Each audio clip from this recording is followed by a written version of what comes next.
Hello friends, ഇന്ന് ഞാൻ നല്ലൊരു പൈനാപ്പിൾ പച്ചടിയാണ് ഉണ്ടാക്കുന്നത്. നമ്മുടെ സദ്യകളിലൊക്കെ ഒഴിച്ചുകൂടാൻ പറ്റാത്ത ഒരു വിഭവമാണ് പൈനാപ്പിൾ പച്ചടി. അപ്പോൾ അത് നമുക്ക് എങ്ങനെ ഉണ്ടാക്കുന്നത് നോക്കാം.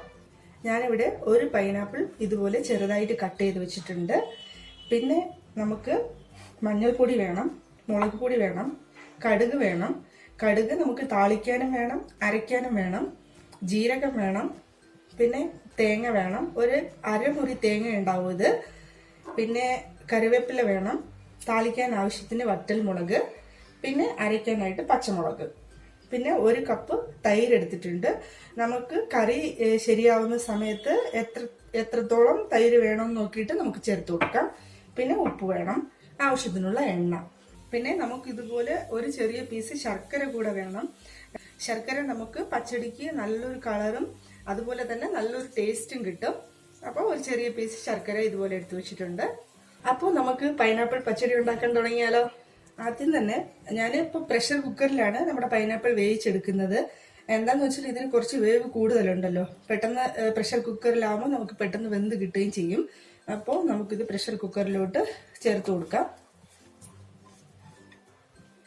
ഒരു 1/4 ടീസ്പൂൺ മഞ്ഞൾപ്പൊടി ചേർത്ത് കൊടുക്കാം. അതുപോലെ ഒരു 1/4 ടീസ്പൂൺ മുളക് പൊടി. ഇത് കശ്മീരി ചില്ലിയാണ്. നമ്മൾ വീണ്ടും പച്ചമുളക് അരയ്ക്കുന്നുണ്ട്, അപ്പോൾ കശ്മീരി ചില്ലി ചേർത്താൽ മതിയാവും. ഇനിയിപ്പോൾ ഇതിലോട്ട് ആവശ്യത്തിനുള്ള ഉപ്പ് കൂടെ ചേർത്ത് കൊടുക്കാം. ഇനി ഒരു 1/4 കപ്പ് അളവിന് വെള്ളം ചേർക്കണം. വെള്ളം കൂടി പോകരുത്. നന്നായിട്ട് മിക്സ് ചെയ്തതിന് ശേഷം നമുക്കിതൊരു 3-4 വിസിൽ വെച്ചിട്ട് ഇതൊന്ന് വേവിച്ചെടുക്കാം. ഇപ്പോൾ പൈനാപ്പിൾ വേകുന്ന സമയത്ത് നമുക്ക് അതിനുള്ള അരപ്പ് തയ്യാറാക്കാം. അപ്പോൾ ഞാനിവിടെ എടുത്തു വെച്ചിട്ടുള്ള അരമുറി തേങ്ങ, 1/2 സ്പൂൺ ജീരകം, ഇത് 1/2 ടേബിൾ സ്പൂൺ ആണ്. അതുപോലെ ഒരു 1/2 ടേബിൾ സ്പൂൺ കടുക്, 5 പച്ചമുളക്. പച്ചമുളക് നിങ്ങളുടെ എരിവിനനുസരിച്ച് ചേർത്ത് കൊടുക്കാം. ഞാനിവിടെ ഒരു 5 പച്ചമുളക് ഇട്ടിട്ടുണ്ട്. ഇനിയിപ്പോൾ നമ്മൾ ഇതിൽ കുറച്ച് വെള്ളം കൂടെ ഒഴിച്ച് ഇത് നന്നായിട്ടൊന്ന് പേസ്റ്റായിട്ട് അരച്ചെടുക്കാം. തേങ്ങ ഇതുപോലെ പേസ്റ്റായിട്ട് അരച്ചെടുത്ത് വെച്ചിട്ടുണ്ട്. ഇനിയിപ്പോൾ നമുക്ക് പൈനാപ്പിൾ പച്ചടി തയ്യാറാക്കാം. ഇപ്പോൾ നമ്മുടെ പൈനാപ്പിൾ വെന്തിട്ടുണ്ട്. ഇതിൽ നിന്ന് നമുക്ക് ഒരു 2 സ്പൂണ് മിക്സിയിലോട്ട് ഇട്ട് കൊടുക്കണം. ഇതിനൊരു 2 സ്പൂണ്. ഇതൊന്ന് അരച്ചെടുക്കാൻ വേണ്ടിയിട്ടാണ്. ഇനിയിപ്പോൾ നമുക്ക് ഫ്ലെയിം ഓൺ ചെയ്ത് കൊടുക്കാം.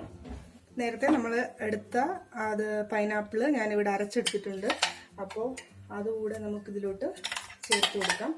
ഇങ്ങനെ പൈനാപ്പിൾ അരച്ച് ചേർക്കുമ്പോൾ നമ്മുടെ പൈനാപ്പിൾ പച്ചടിയുടെ ടേസ്റ്റും അതുപോലെ കൺസിസ്റ്റൻസിയൊക്കെ ഒന്നുകൂടെ നന്നാവും.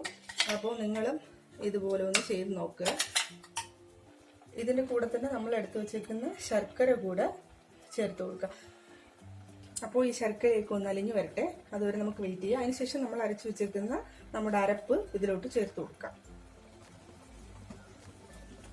നോക്കൂ, ഇപ്പോൾ നമ്മുടെ പൈനാപ്പിളിൽ ഉണ്ടായിരുന്ന വെള്ളമെല്ലാം വറ്റി ശർക്കരയെല്ലാം നന്നായിട്ട് അലിഞ്ഞ് ഇതിൻ്റെ കൂടെ ചേർന്നിട്ടുണ്ട്. ഇപ്പോൾ നമ്മൾ നേരത്തെ അരച്ചു വെച്ചിരിക്കുന്ന തേങ്ങ അത് ചേർത്ത് കൊടുക്കാം.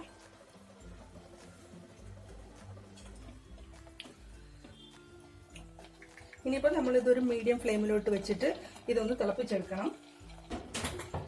ഇപ്പോൾ നമ്മുടെ കറി നന്നായിട്ട് തിളച്ച് വന്നിട്ടുണ്ട്. ഇനിയിപ്പോൾ ഇതിലോട്ട് നമുക്ക് തൈര് ചേർത്ത് കൊടുക്കാം. തൈര് ചേർത്ത് കഴിഞ്ഞാൽ പിന്നെ കറി തിളയ്ക്കാൻ അനുവദിക്കരുത്, എന്നാൽ പിരിഞ്ഞു പോകും നമ്മുടെ തൈര്.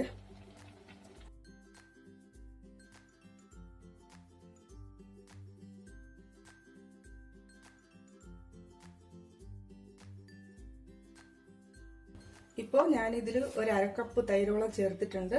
ഇപ്പോൾ നമ്മൾ പൈനാപ്പിൾ പച്ചടി തയ്യാറായി. ഇതിലോട്ട് ഇനി സ്വല്പം ഉപ്പിൻ്റെ ആവശ്യം കൂടെ ഉണ്ട്. അപ്പോൾ ഞാൻ അതുകൂടെ ഒന്ന് ചേർത്ത് കൊടുക്കുകയാണ്. ഓക്കെ, ഇനിയിപ്പോൾ ഇതിൽ നമുക്ക് വേറൊന്നും ചെയ്യാനില്ല, താളിച്ചൊഴിക്കേണ്ടതായിട്ടുണ്ട്. അപ്പോൾ നമുക്കിനിയിപ്പോൾ താളിച്ചൊഴിക്കാം. ഇപ്പോൾ താളിക്കാൻ വേണ്ടിയിട്ട് ഞാനൊരു ചെറിയ ഒരു തവ വെച്ചിട്ടുണ്ട്. വെളിച്ചെണ്ണ ഒഴിച്ചു കൊടുക്കാം. അപ്പോൾ എണ്ണ ചൂടായി, കടുക് ഇട്ട് കൊടുക്കാം. കടുക് ഒന്ന് പൊട്ടി വരുന്ന സമയത്ത് നമുക്ക് ഉണക്കമുളകും കറിവേപ്പിലയും കൂടെ ചേർത്ത് കൊടുക്കാം. ഇത് നമുക്ക് കറിയിലേക്ക് ഒഴിച്ചു കൊടുക്കാം. ഇത്തവണ ഓണത്തിന് ഈ പച്ചടി എല്ലാവരും ഒന്ന് ട്രൈ ചെയ്ത് നോക്കണം. നല്ല ടേസ്റ്റാണ്. ഇത് ട്രഡീഷണൽ രീതിയിലാണ് ഇത് ചെയ്തിട്ടുള്ളത്. അപ്പോൾ ചെയ്ത് നോക്കിയിട്ട് എല്ലാവരും കമൻസ് ഒക്കെ അറിയിക്കുക. അതുപോലെ നിങ്ങളുടെ ഫ്രണ്ട്സുമായിട്ടൊക്കെ ഒന്ന് ഷെയർ ചെയ്യുക. അടുത്തൊരു വീഡിയോ ആയിട്ട് ഉടൻ തന്നെ വരുന്നതാണ്. Thanks for watching.